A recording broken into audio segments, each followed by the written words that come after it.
right, good morning. Welcome. I'll just get settled here. Hopefully you all can hear me and see me okay. I thought I'd do another live stream. They're actually kind of fun just to see who shows up, see who is vibing with the frequency. But I have a really cool topic I want to open up for discussion. And anyone that comes into the room during this live stream, you can totally have a little mini reading and a free reading at that, which is super duper fun. So we are one day before the solstice. You can probably feel that energy building towards hopefully a peak of clarity, maybe a relief point as well. Sometimes you can sort of feel it building and there's themes in the air and you're having ideas around what you think the solstice is going to mean for you, but on the solstice day itself is the action part. So that can be the part where we clear our schedule, do some rituals, understand on a deeper level what this darkest night or brightest day is about. Hi, Belinda. Welcome, darling. Thank you for joining me. So, as I said, Belinda, I've got a really cool topic of conversation to open up. I think you're going to like it, based on a question that came through one of our YouTube subscribers. But also, if you'd like a free mini reading, let me know. Super potent time since we're one day away from the solstice. So things are really starting to refine, I guess, is a good word. You might find that there's heightened emotions today and tomorrow, just as some things crack through. Reverse Oracle cards. Okay, let's get into that before you go. I'd really like to approach that. So if it's these Oracle cards or any other Oracle cards, mini reading as well, let's do it. Most of my cards should be up the right way. So welcome, Christina. Welcome, Heidi Bubbles. Let me know if you guys do want a reading. Otherwise, it's a Q&A as well. So if you have any questions about any topics whatsoever, please put them through. So 2 cards for Belinda. If you get reverse Oracle cards, see if you can read the meaning as clarify the meaning and read the booklet or whatever it is, and then put in front there's either a delay or we're not quite there yet, or there's a barrier towards that. So it's almost like something trying to come through. It's letting you know that it's nearly there, but there's something stagnating the process. So sometimes it can be you're about to be as powerful as a bear, but you just haven't realized how yet, or there's a delay in that. So Spirit wants you to know that it's there, but you're probably not going to feel it or embody it or understand it because it's not there quite yet, but they still want to give you the heads up. All right, mini reading for Belinda before she goes. All right, darling. So Hummingbird is about understanding that there's a whole bunch of things that you want and a whole bunch of fears that you have around it, but it's not action time yet. Let's hover, let's witness, let's observe. I want you to give it a bit of time, but you can still effortlessly seek out the information that you need and change according. So it's not a full-blown, let's get into it, here's the start, here's the finish. Hummingbird says, okay, well, what does it look like over here? And what does it look like over here? And what would happen if I did that? And what would happen if I did that? And I get that I'm scared of that. And I get that I'm scared of that, but it's not actually happening yet. And we're not actually doing it yet. So something is being observed and you're allowed to see it from every which angle. So that hummingbird is very agile. So dissect it, look at it. It's not about action. It's about awareness when hummingbird comes through. And for the wolf, first card in the deck. As we know, the wolf is diligent, disciplined, knows its role, sticks to the program, sticks to the expectation. But what I want you to understand is there's also a shadow aspect to wolf, that if there's too much routine, and if you're doing everything as everyone expected them to, and you're not stepping on anyone's toe, wolf is asking you to embrace that feeling of, well, I might have to be lone wolf here. I might have to extend beyond my role. I might have to do something scary, but I know that the right pack will be with me and I'll have the right resources when I do. So Hummingbird's like, let's get a look at this. Wolf says, if you're too comfortable and you're too much in routine and you're around people that don't want you to extend into your potential, have a look at that now. And there'll probably be some action in the future. So let's leave it till past the solstice and see what that action is about. It will probably be taking a step forward that scares you a little bit. So I hope that helps. I hope you have a beautiful lesson as well. All right, beautiful people in the room. Okay, you had Wolf the other day. Excellent. I'll be doing readings. I want to answer a question that came through one of our beautiful subscribers first. So the wonderful Diane Wolf was talking about ancestral curses based on one of the videos that I made. And she mentions that she's done a lot of really good work to clear her ancestral curses, but unfortunately that came too late in regards to her adult children and her grandchildren. She says that she's been suffering guilt, sorrow, remorse around she wished she had done it sooner. So I want to open up a perspective on that hopefully will help Diane Wolf process that something has happened in divine timing and give her a little bit more empowerment over the issues. So this does come up a lot. There's a lot of mother's guilt involved.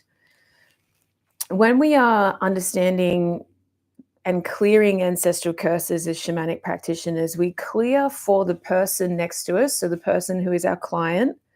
And if we clear well, we clear the curse from all the other generations affected. So if this curse is 6 generations old, for example, we clear every ancestor, including my client's children and grandchildren, so that we can clear all of the energetic holdings that are still involved in that curse.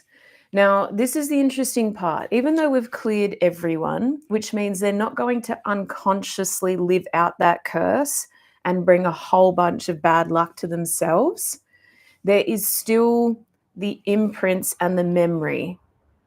And what I think is the next step for a lot of people, it's usually the most spiritual, aware, wise one in the line that clears the curse, because they're the ones that saying, hang on a second, there's a lot of bad luck with money or relationships or abuse or whatever it is.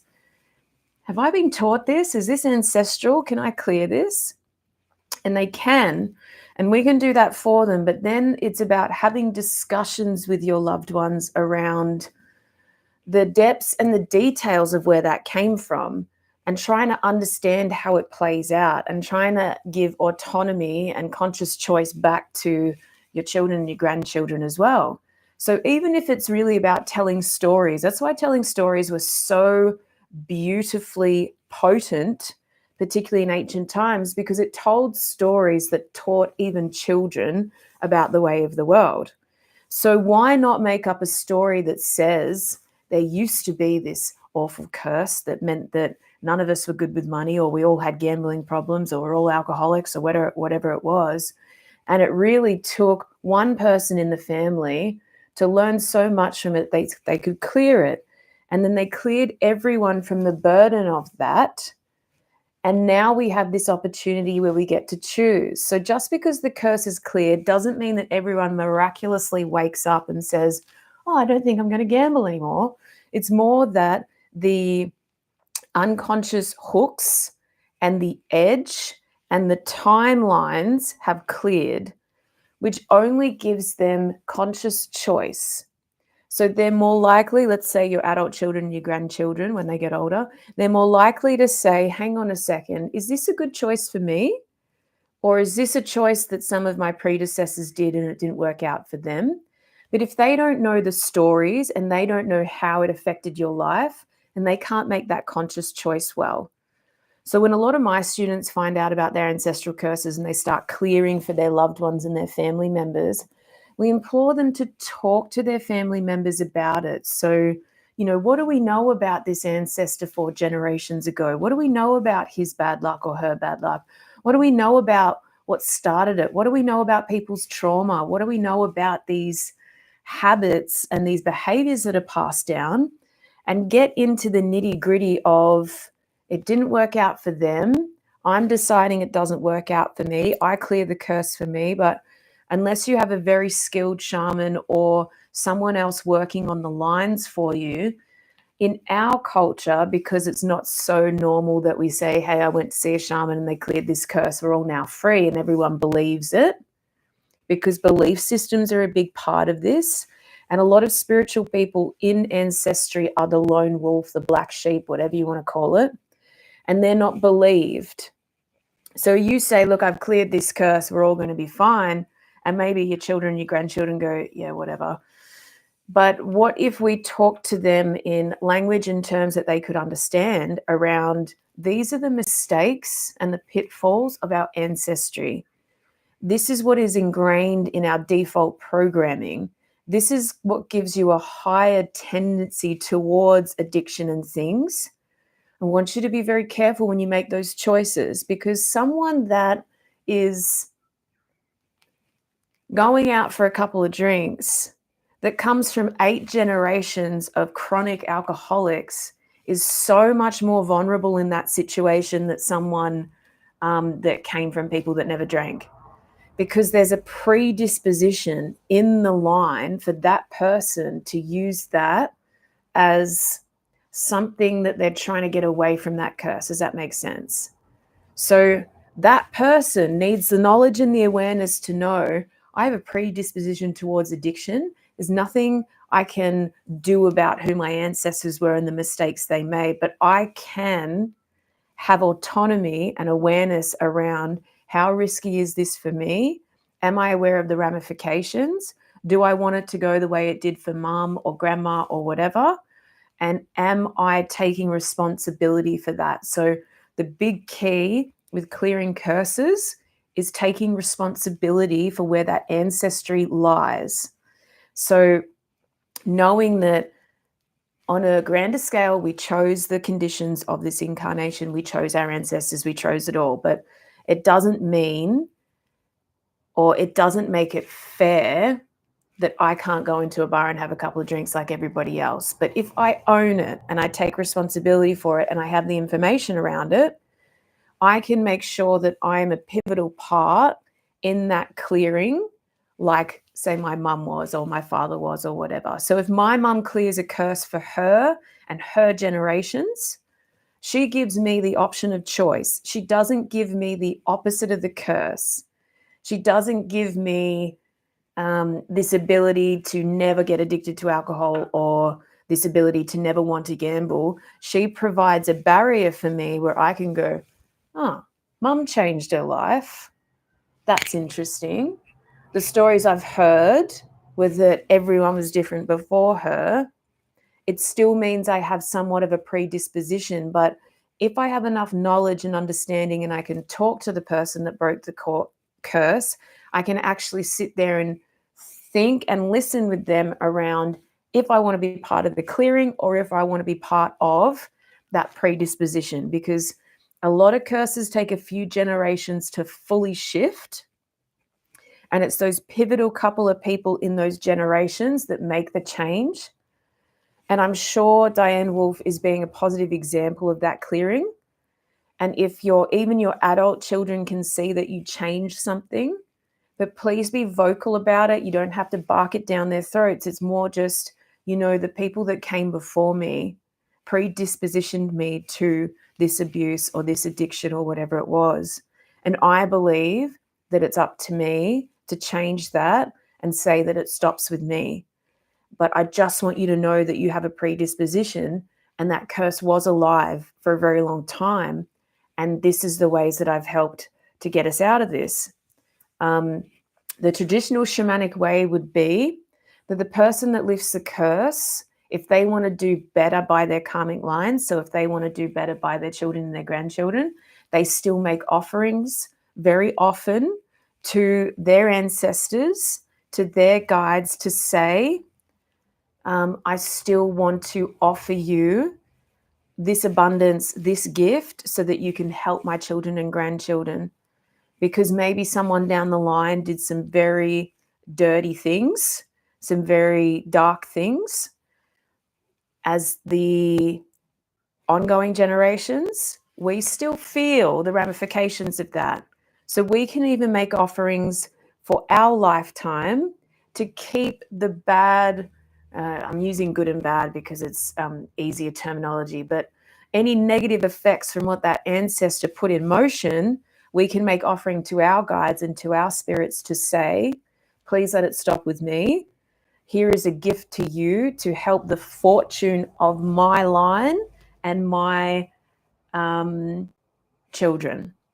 So here's an offering for you. Please let them be fortunate. Please let them be healthy. Please let them be wealthy. Please let them be abundant. Please let them be free of this. And we take ownership for the parts that we played out.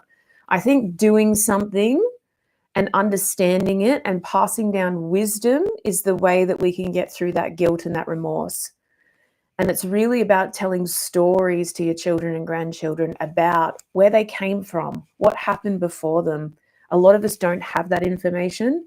We don't have the medical history. We don't have any stories about what our ancestors went through that give us an idea about, why do I feel cursed in this area of my life? Why is there so much bad luck? Why is this so hard for me? And then we can open up that conversation that says, well, no one before you knew how to do it. No one before you was strong. No one before you was independent. No one before you was loving, or whatever it was. We have to learn that from the get-go.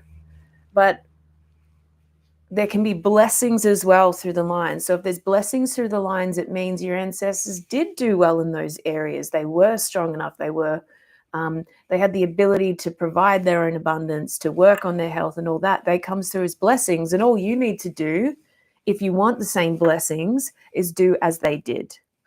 But with cursing, you have to understand the pressure coming down the line, what you want to stand for, and how you're going to clear it within yourself. I know that's a lot of energy for one person to take, but then you can at least start the conversation and empower the ones that come after you to say, this is what works for me. This is why I did it. This is what I saw. This is what I know about your great-grandparents or whatever it is. And this is why it's really important to us. So there's also a lot of people that have ancestry with mental health. It's not their fault that their mother and their grandmother or the grandfather had mental health issues. But if we look at what's passed down, we can understand, okay, there's a predisposition here.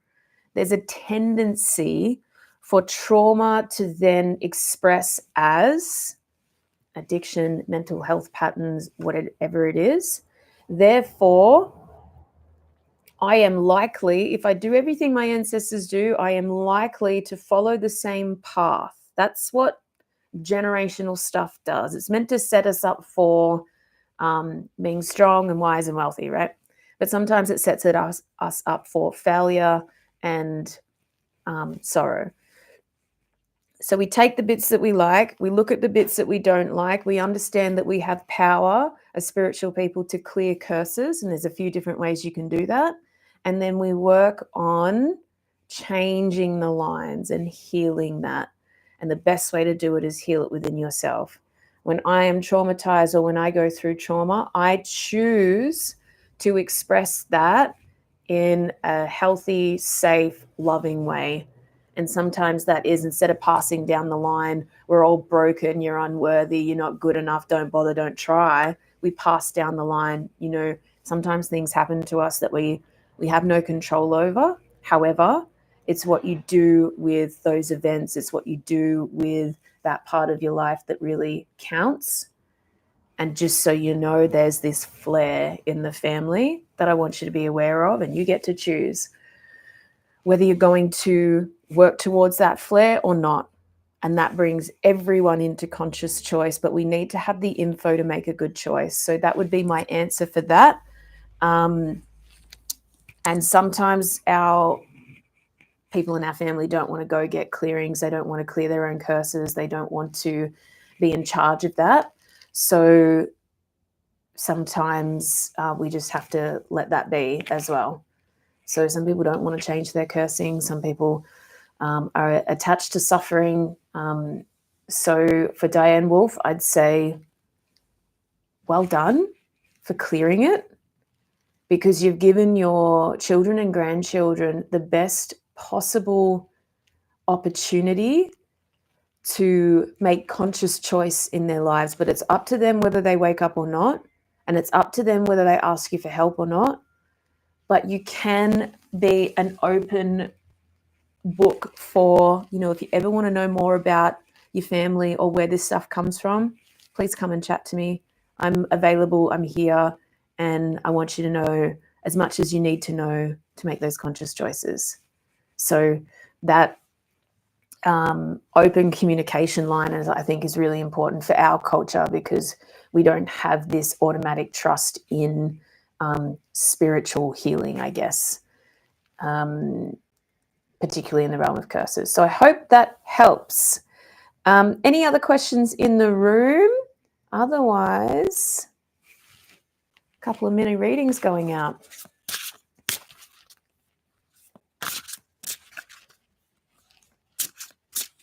Mini reading for Heidi Bubbles. Thank you for joining me. Oh my gosh, hummingbird in the air. I actually just put a hummingbird on my Instagram story too. So we are near the solstice. It's a pretty pinnacle time. So energy starts to consolidate.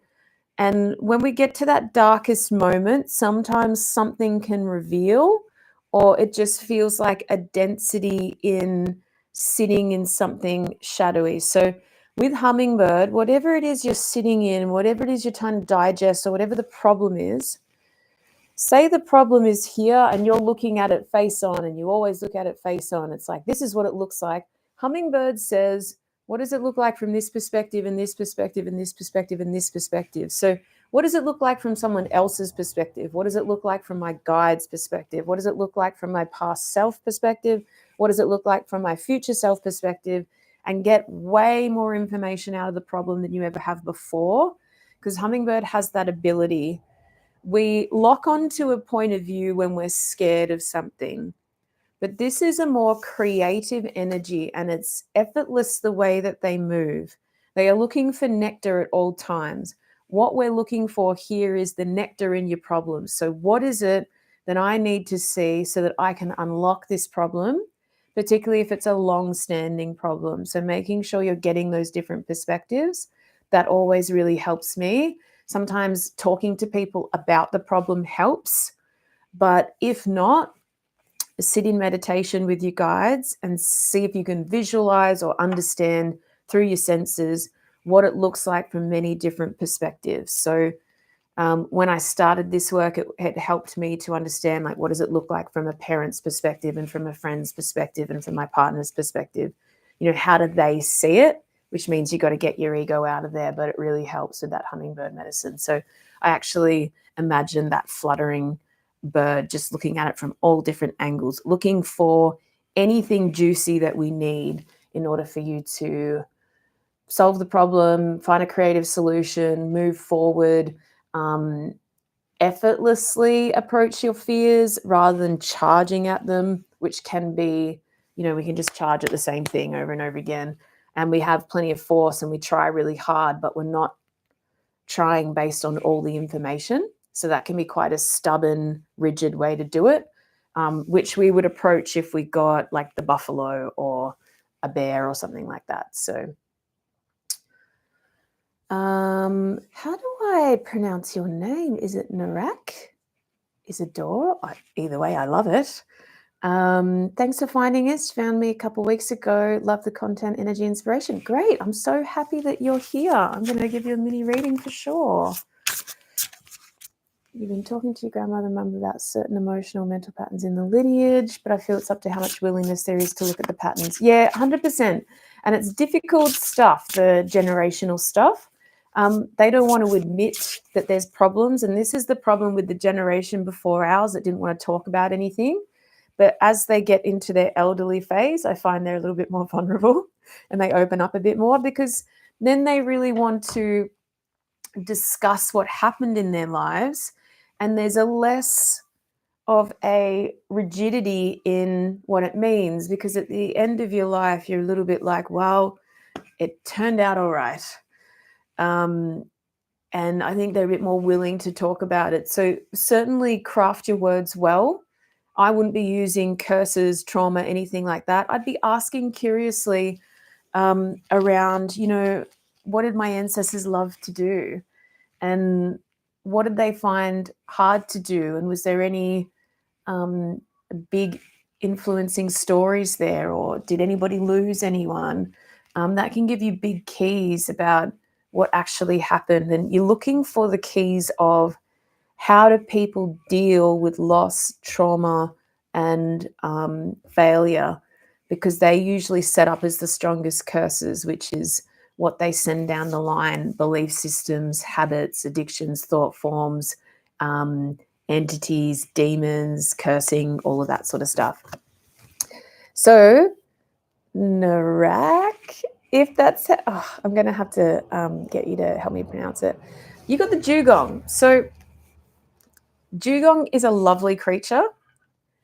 In my experience, the shadow aspect of the dugong is it's usually an indication to slow down, to be more playful, and to not take on other people's stress. So if you're in a tight unit, a tight family, if you're around people that you adore, please check in with yourself about how much you're taking on from those people, how much stress is yours. So I like to sit down and actually write down all the things I'm experiencing that are adding stress to my life, and then actually say, is this mine? Oh, no, wait, that's that person's stress. That's not mine. I mean, I'm upset that they're upset, but that's not actually my problem. That's not actually my responsibility. That's not actually my stress to take. And just clarify that for me so you can slow down and get into more of a slipstream. And slipstreams are like when we choose to surrender to the conditions that we can't control, when we realize there's something going on in the air that we don't actually really understand. We can force our way through, or we can just let go and let it all play out until we are clear about, is this the right way forward? Is this a decision I want to make? So just check in with the masculinized yang thought systems, which is I have to do this and I've got to do that and I've got to make this decision.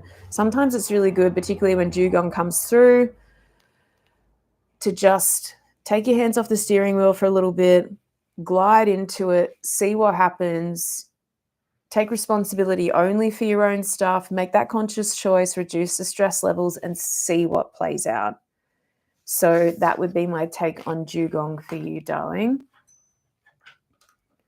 Hi, Kelly. Welcome, darling. Hi, Michelle. Mini reading. Let's do it. Thanks, Heidi Bubbles. Jay, I will approach your comment in a sec. So, mini reading for Michelle Chambers. Oh, the duck. So the duck is about, and because these are shadow cards, what the duck is usually about is knowing that there's a capacity there to be in love with everything and everyone all the time, and for that to be easy. The shadow aspects are what's in the way of you embracing that paradigm. And most people would tell me, well, people let me down. I don't trust that person. That person's unlovable. That person never reaches out to me, blah, blah, blah. The duck really reminds you that if you want to, and if you make conscious choice around it, you can have an unconditional and sustainable love frequency in your body at all times, right? And think about how happy they are and how much their tails wiggle and how they're always in twos or groups. Ducks to me are very joyful animals. They seem to have a nature to them that is light. So what is getting in the way of you experiencing that love and lightness? Because you can be in love with everything and in love with yourself, even if everybody else is falling apart. It is possible, but you have to consciously decide that. So I hope that helps. Jay, welcome to the room. I've been told that I cleared ancestor karma in regards to self-worth and abuse passed from maternal relatives, along with some other private issues. I lost my only child, so it is not being passed. Okay, so yes, I understand that you're clearing that. And just because you've lost your child does not mean that you don't have anything else to do the work for, because that curse probably ended with your darling child. However, even those that don't have children can work on ancestral curses, because we are still an influence to the community and the loved ones around us. If you know and love anyone, you are influencing them.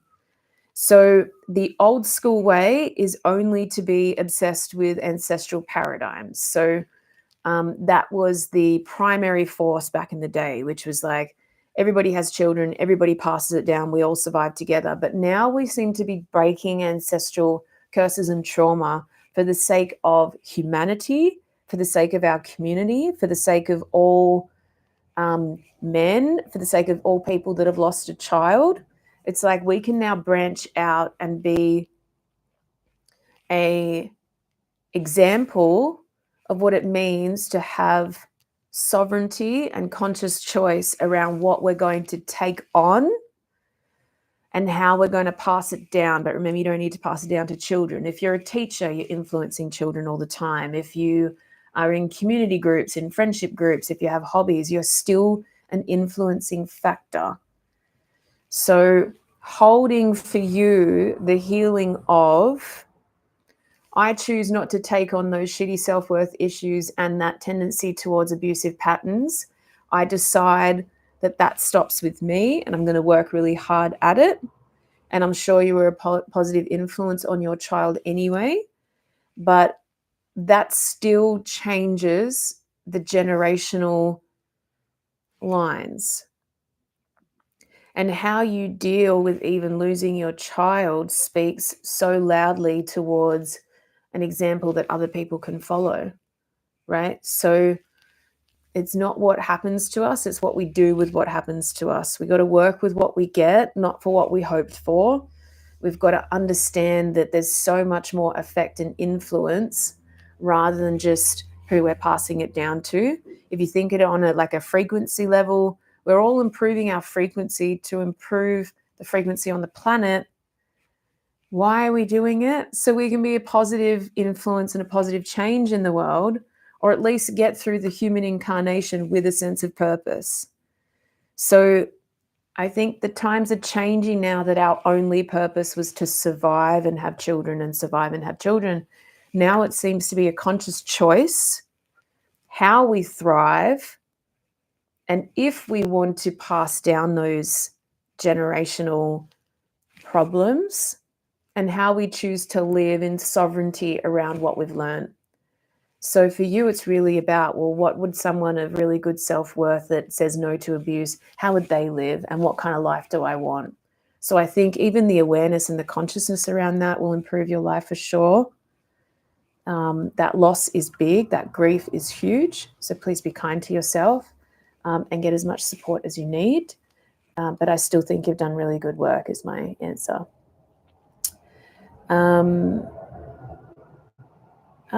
Cool. And you're a social worker and work decades of child protection. Okay, so I understand why you're passionate about that work now, which is a beautiful service to offer humanity. You know, just a super compassionate, beautiful service. Just make sure you look after yourself. Compassion fatigue is real. So make sure you're doing it for you and for others, and you are changing all of their generational lines too. Because as soon as they see someone that cares and someone that's in service to a better life for them, then that brings hope and that brings a spark of conscious choice for them. So they can start saying, well, do I want to be like those people that are abusing me, or do I want to be like this beautiful person here trying to help, right? And they often, well, they have the choice to go on and be support workers and to help others as well, which is absolutely beautiful. Thanks, Kelly, for showing your appreciation to Jay as well. Mini reading for Indiana. Welcome, welcome. And welcome, Kelly. Thanks for tuning in. Where are you guys all from? I know I have some of my beautiful friends and Patreon members in here. I know where they're from. But where are you guys from? Michelle, Jay, Kelly, Indiana. Where are you guys tuning in from? Narak, if that's how I pronounce it. Okay, Indiana. Pheasant for you. Number 6, if you're into numbers. Canada, that's cool. So the pheasant is a stunning bird. I don't know if you have pheasants over there, but we have pheasants over here and they're absolutely stunning. They can be pretty harsh birds too. So they can be very opportunistic. They often lay eggs in other birds' nests and do all these really cool things. But the shadow card here around pheasant says, acknowledge that you're divinely beautiful, and the calling is to be spending time with people that know how beautiful you are and acknowledge that. If you're hanging around with people and you're strongly influenced by people that see only your negative and only your weaknesses and only your setbacks, then pheasant says you've got to make a change here. You either step up for yourself, set a boundary, or you realize that that situation is not working out for you. So this is really a calling to, do you have things in your environment that are reflecting to you how beautiful your soul is and how beautiful you are? And if not, what kind of capacity do we have to change that? Because it's important. Now, personally, I prefer to have only a few people around me that really get who I am and think that I'm a beautiful person, rather than be around a whole bunch of other people that don't understand me and think I'm this, that, and the other. I guess the take is, be selective with who you have around you. This is about who's in my inner circle. If it's the top 5 people in my inner circle that influence me the most, how am I being influenced right now? Who have I let into my inner circle? Where are my boundaries? And who am I letting into that divine beauty that my soul is trying to express? And notice if you are being selective in that, and if you are honoring it as well. So if you've got really cool people around you, your inner circle's tight, you've got good boundaries, you let the right people in, you keep the other ones over there, and that's great. Are you super excited and grateful for that and you're letting them know? Or have you got a bunch of people around you, or maybe it's just one that really doesn't get you and really isn't shining beauty back to you, and you don't have good boundaries and you haven't told them that this isn't working out for you because they are reflecting blah, blah, blah, and you actually deem yourself more worthy of positive influence or whatever it is. So I hope that helps, Indiana, from Sydney. Awesome. Let me know if that resonates, and let me know who or what is around you to bring that card through. What's going on?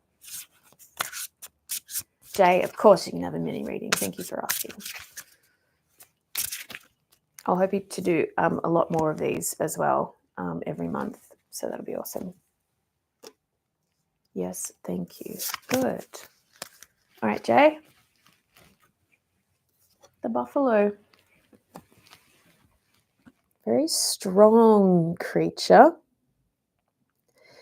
Now, you told me that you're a social worker. Now, having a buffalo in social work is going to be an incredible resource for the world. Buffalo talks about, it's not exactly what you say, it's not how brilliant you are, it's not how well you dress or whatever it is. For buffalo, it's your presence, just your presence, the fact that you are there, which makes people feel strong, which makes them feel like they can relax a little bit, which makes them feel like they are safe. And for someone with a buffalo totem, all we would do is send them into a room and everyone relaxes. If you send a hummingbird into a room, everyone goes, oh, what's happening? Oh, okay, right, we're awake. You send a buffalo into a room and everyone calms down. They're usually that person where they're like, oh, okay, he's here, we can all relax. Okay. There's someone here holding down stability, safety, self-responsibility, groundedness, whatever it is. I guess the shadow aspect is you need to understand that. So understand the power and the medicine in just your presence. And know that, you know, you need to look after yourself to be that strong, sturdy person. You need to work on that beautiful energy. So work on it well and know that all you need to do, you don't need to perform, you don't need to prove your worth, you don't need to say the right things, you just need to be there. So any room that you're in, you will add that nature to it And everyone, whether they're super onto it or not, their nervous system will just regulate slightly and go, I feel much better that person's in here. I have a few friends like this actually. And if anything goes haywire or chaotic or there's drama in the room, if they're there, they act like an anchor. It's just this force where you know that they're going to hold it down no matter what, right? They're not going to be the ones that go into a fight and flight response. They're not going to be ones that stress out. They're just going to be like, no, we're good. We'll get through it. No worries. Yep, let's do it. Just another day, right? So I feel that's something that you need to hear and also embody and know in full force that that's what you're bringing to the table, to the room, to your work, to your family, to your friends. So needing to connect more with community and find my tribe to bring out the best. Yeah. I think you find a bunch of people that you can be that buffalo for. And you might need to find people that love that about you, but they're different. And that's great. So you're going to need the hummingbirds and the dolphins and the wolves and the eagles and everything in the room together. But we all need a buffalo as well. And I think it's really like honoring that role, that that's what you can do for people. And knowing that if they settle in your presence, so this can be really cool when you're calling in Soul Tribe too, and you're aware that you need people, but you're going to be selective and you want it to be deep and you want it to be respectful and you want them to be like awesome, rad people, right? If you start meeting people and connecting with people and you notice that you have that calming effect on them, and if they're aware enough to say it, then you know that that buffalo presence is really vibing with them and they get it. Because you want people to get you on a deep level. So if they understand that your presence is providing that for them, then I think that's a really cool indicator that they might be your people. Just throwing that out there. Kelly, what kind of golden nugget of wisdom are you looking for, my darling? Okay, good to hear, Jay. I reckon, yep, care and love yourself a little bit more. Find those beautiful people. Let them support you like you support them. And yeah, let's get to that authentic nature, which we all crave, which is just walking our talk, being who we are, and waiting for the right people to just really dig it. Mini reading, of course, Kelly. Let's do it. What kind of golden nuggets do we have? I keep on grabbing my cup but not drinking. What is going on here? Okay, you got dugong as well. Similar themes in the room, right? It's so interesting even when we do lives, when people show up in the same room and there's such similar themes or there's such a similar resonance or there's such a similar frequency. And that's why I love doing live streams, because it's like the beacon goes out and whoever's ready for the style or the message is just attracted to it, and everybody else that's not, it doesn't even blip on their radar. So yeah, it is a cute cup, isn't it? My friend makes those, so I love them. Dugong, again, is about slowing down, separating your stress from other people's stress, realizing where you're taking responsibility for others people's stuff, their problems, their setbacks, their drama, their crap, and understanding that this part is about finding a slipstream and just cruising through, right? So this part is just about taking your hands off the wheel for a moment and saying, okay, I get that a lot of this is outside of my control. You can speak to your guide and say, I would like it to be, or this is where I'm trying to go. But this part is not about rigid action. This part is about slowing down, going back into observation mode, realize you're taking on stress from other people. If you're a natural empath, that's going to happen a lot if you're hanging out with stressed people. So we have choice. You can either work on your etheric layers to say, look, I'm going to go into this group of people. These are my boundaries for my energy. I don't really want to take on anyone's stuff right now. You can observe it, you can see it, you can feel it, but don't take it on as yours, please. I know as natural empaths, you can walk into a room and you know exactly what is happening in all of them. You're upset, but you're not seeing it. You're devastated. You're anxious. This is going on. But you can just observe it without needing to be like a moth to a flame, because a lot of empaths go, that person's in pain, I'm going there. But you can just say that person's in pain. That's interesting. And being a stable, ready force, if that person asks for help, great. And then you have every right to say yes or no based on where your stress levels are. But go into slipstream mode, which is take your hands off the wheel. I'm just going to let a few things happen. I'm not going to force anything. I'm not going to control anything. I realize that that's yours, that's yours, that's yours, that's yours. What have I got left in the pile? Actually, I'm pretty sweet when I let it all go. But there's something that you're absorbing that's not yours. So it could be an environment coming from a person, coming from something around you. Just sit down and have a really good thought pattern around, is that mine? Should I be taking that on? Why am I experiencing the cortisol for that person, for that place? It can be just a lot of stress in the workplace or stress in the home for some reason. The dugong says slow down and just be the one force of peace and patience, and that's enough to change the environment, right? So dugongs just chill. They're pretty chill most of the time, and they love to be in big groups. But that comes with consequence, doesn't it? It comes with being around people's wants and needs and thoughts and stresses all the time. So just separate. There's a pile on the table of things you're stressed about. Write them all down. Is that mine? Nah, cross it out. Is that mine? Nah, cross it out. Is there anything I can do about that? Nah, cross it out. And just get it back to like, where are you at and what pace do you want to be going at? So spot on. Excellent. Cool. All right, my dears. Any questions around the readings that you got? Any other content we're putting out?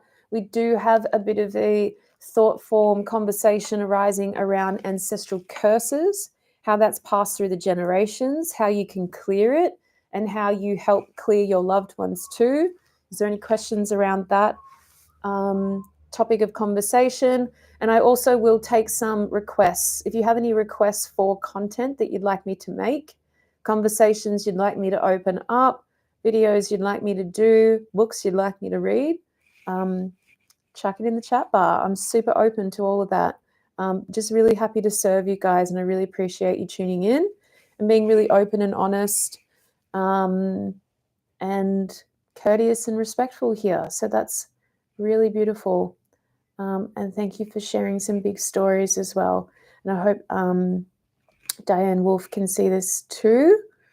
And good to see some of the Patreon members in the room. So appreciative that you're here and just being that positive voice in the room always. So if there's nothing else, self-work and finding your community. Well done, Heidi Bubbles. Love it. Do you want me to speak on that? It's really interesting that you said that, actually. I've been trying to craft a video series around calling in your soul tribe. Yeah, cool. So I'll give you a crash course, shall I? When you're ready to call in your soul tribe, so this is people that are aligned with your soul, right? We realize that post-awakening and healing journey, you were kind of a different person, attracting different people. You make a conscious decision that that's not really your vibe. You don't want to be that person, or you don't want to attract those people anymore. You go through a period of loneliness that is very important for the healing journey. Some people are there for a couple of years. So just be okay with that part, because loneliness and being okay with yourself is the point before you start calling in other people. Because when we call in soul tribe, we're calling in creative, awesome, aware, highly evolved people that are complex, right? We want really rad people in our lives, but they come with all of this stuff, right? And you'll notice that being in a lower vibration, being somewhat unconscious, just attracting situations to wake you up, means that you can hide a lot of stuff. You can be shallow, you can be whoever you want to be. But when you call in soul tribe from a place of awareness, there's a level of awareness there that means that person or those people won't let you get away with the same things. So We really have to be autonomous, authentic, and ready, I would say. I would do it one by one, calling in one person at a time that resonates with your soul. I would use 3 words. I want them to be respectful, kind, aware, funny, insightful, inspired, whatever it is. Pick 3 words. Now, I've done a lot of this work with my clients, and please be aware that this takes time. Because as soon as you start creating consciously and you say to my guides, okay, bring me one person in my soul tribe, a friend, a lover, someone that feels like family, a mentor, or someone that provides a healthy relationship for me, that understands who I am. You send it out to your guides. I want them to be this, this, this. You wait. And you put it on your altar and you spend time on it. I am still dedicated to finding this friend who is aware and funny and respectful, or whatever it is. And you call them in and you wait for them. Now, you might be out there meeting people, you might be on dating apps, you might be doing all sorts of things. And if you are, whenever you meet someone, whenever you get a sense of connection, you're remembering your intention, which is, I ask for a kind, funny, respectful person. Is this that person? Now, with divination skills, psychic abilities, or whatever, even if you've got a good connection with your higher self, you can be asking your higher self in meditation, is this the person that I asked for, yes or no? If it is, you enter a contract and a relationship with that person with integrity, intention, and the highest forms of respect that you can. Because how you start a contract is so important. Think about all the contracts that you've started with so many people. How it begins and how aware you are of the beginning is really important. Now, most people like to enter with high states of communication because they've realized over their lives that the communication is really important. So from the get-go, you hand over and you put your cards on the table, so to speak. So you put your cards on your table about who you are. Hey, I know we just met, but I really think we got a cool connection. And all I'm really looking for is a friend to like go out to coffee with every now and then. But just to let you know, I really value communication and respect, and I think you're really cool. Are you up for it? They get to say yes or no.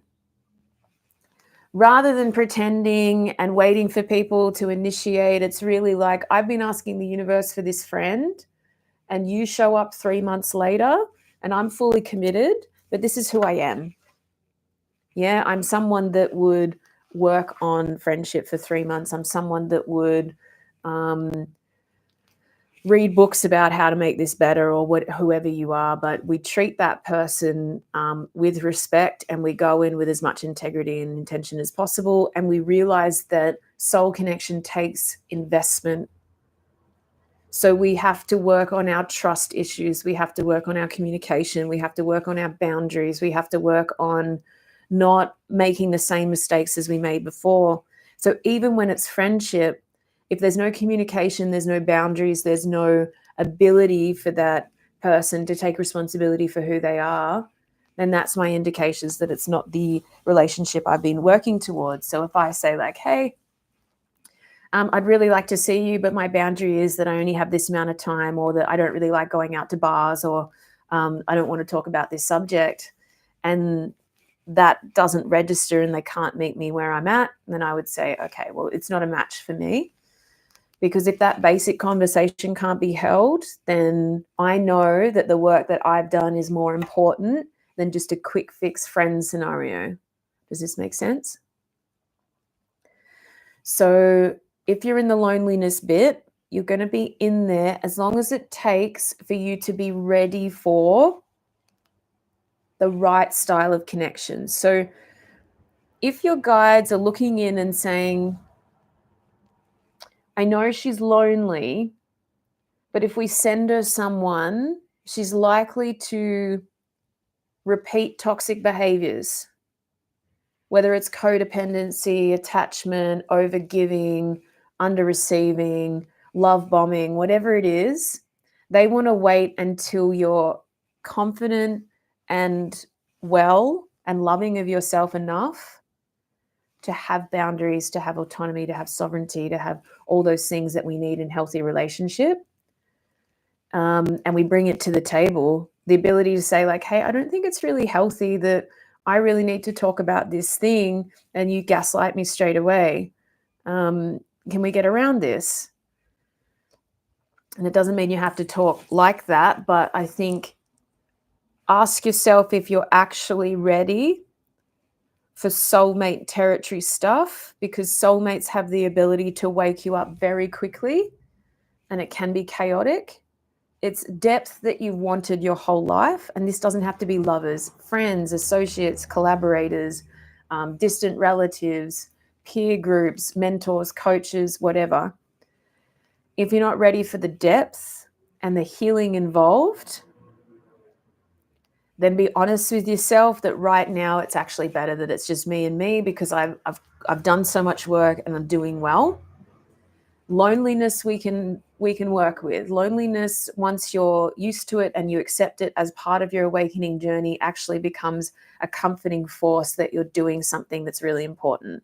So loneliness also says, I am mourning the connection I used to have because I know now that that doesn't work for me. I don't want to repeat the same mistakes as my past. I'm looking for something better, but if I'm honest with myself, I'm not ready. Because people bring their own set of needs and wants and desires, particularly soul tribe. Soul tribe is, I really get where you're at and I want to support you.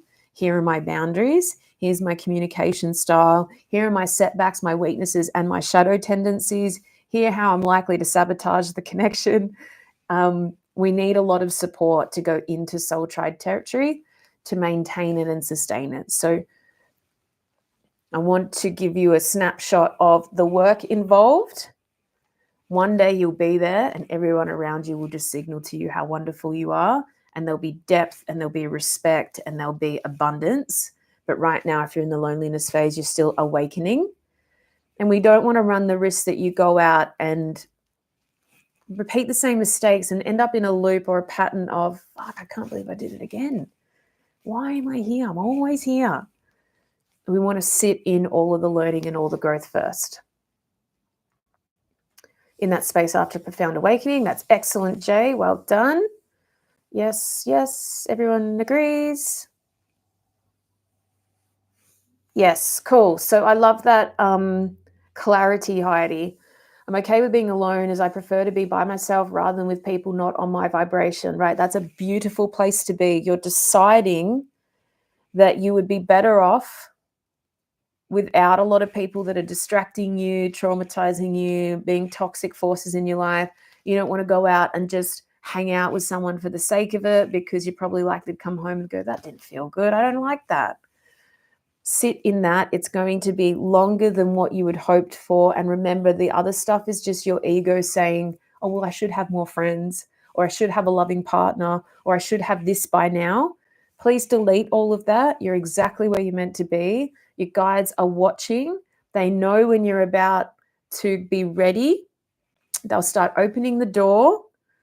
And when you're feeling like the craving for all of those things is there, and you have the resources, I've got the time and the energy and the money to deeply connect and support someone and be there for them and be an awesome force in their life and bring to the table a full cup, then we start calling in one by one. This is what I'm bringing to the table. This is what I hope they would be. I want to be this person for them. How do I do that? I got to be this from the beginning. And we do it well and we do it right. And even that process has trial and error. So if you've got a really prominent, unhealed abandonment wound, we're going to have to deal with that before you go out and be honestly high integrity with people, because they're going to be like, look, you're awesome, but I just see how deep you are or how invested you are or how healed you are, and I'm just not ready. I don't really have that. I'm just over here having fun. So, and you go, yep, cool. Thank you for letting me know. Totally get that. Not right now. Great. Or many people, you'll be able to say, look, you're awesome, but you're a hot mess right now. I can see that your life's falling apart and you've just left your partner and your kids and all this sort of stuff. As much as I would love to be there for you, I know that I don't have the resources right now to be the friend that I know you need. So if I let you go and if I'm respectful in that, then you might find someone that can just be on the phone and be there with you and help you through this transition. So I think that level of integrity is really important. And even if we hope to get there one day, it's really about like, what have I got? What do I need? What are my resources? Do I have the capacity to take on a really beautiful, deep, authentic, aware, intuitive, creative friend, partner right now? And if I'm not, I'm going to wait. I'm going to wait until I really am, because I really want it to go well and I really want to change my cycles and my patterns. So, Tammy, you can ask a question. Thank you for joining us. We've got about 5 minutes left. Let's go for it. Jay says, I had a third interview for social work. Yeah, I can. How are you feeling about the position, Jay?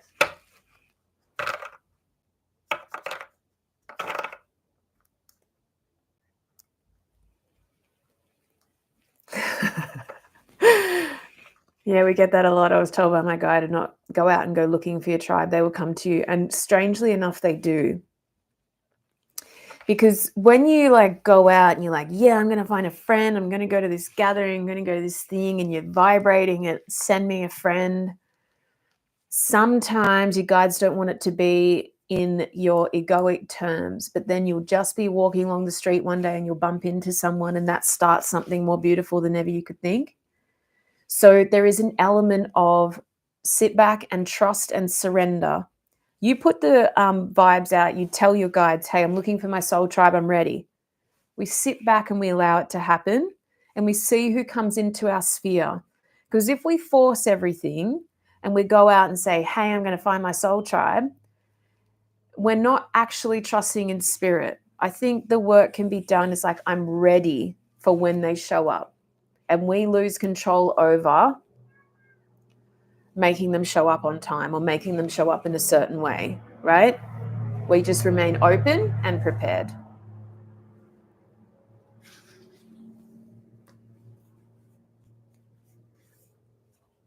Oh, okay. I'm not sure what the doctor was intense is about. The energy around that position comes through with frog. So remember, frogs are very happy in the water, but they also need to navigate outside the water. So it's this jump and this leap between comfortable and not comfortable, comfortable and not comfortable, comfortable and not comfortable. They need to leap into uncomfortable so they can go back into the waters, because they're very comfortable in the water at a certain temperature. So the shadow aspect of that is you have to take leaps of faith, which you're meant to be uncomfortable about. Please don't let it be about your worth. If you leap into the new job, you're going to be uncomfortable, you're going to be challenged, it's going to feel weird, but that's not about how worthy you are. That's just about you leaping from comfort into discomfort until that becomes comfortable again. So the self-care and the things you need to do to take the leap, because I know a lot of people with frog totems, and they either leap too much or they stay too comfortable. It seems to me that the job will be a leap of faith, but it will become comfortable. So if it's uncomfortable, I think it's probably a good scenario. But just be mindful that there's going to be some self-worth come up. So just tend to yourself in that, right? Just be like, I know I'm feeling unworthy because I made a mistake. I'm feeling unworthy because these people are blah, blah, blah, blah. Just be mindful that that's coming, and bring yourself as much soothing self-care support as you possibly can. So that can be nourishing your nervous system, getting better with your food, making sure you have friends to talk to, things to do after the leap. So if it was a new job and I was actually like quite tense about it because I really want it to work out, I would go to the new job and then I would just soothe myself all afternoon and all night. Yet knowing that the thoughts of the ego are going to come up and they're like, you weren't good enough, you didn't do a good job, oh, you should have done this better. I just be like, that's fine. I'm just going to soak in the bath and be who I need to be and try again tomorrow. Okay. Tammy, how can I help the owners to stop the corrupt council at our condo? There's just a bit of a problem with your question. And I don't need to nitpick, but if we're going to ask Spirit a question, help the owners to stop the corrupt council at our condo. I'm wondering what outcome you want. I get it, Jay. I totally get it. I fight with my ego every day too. Good morning from Sydney. Hi.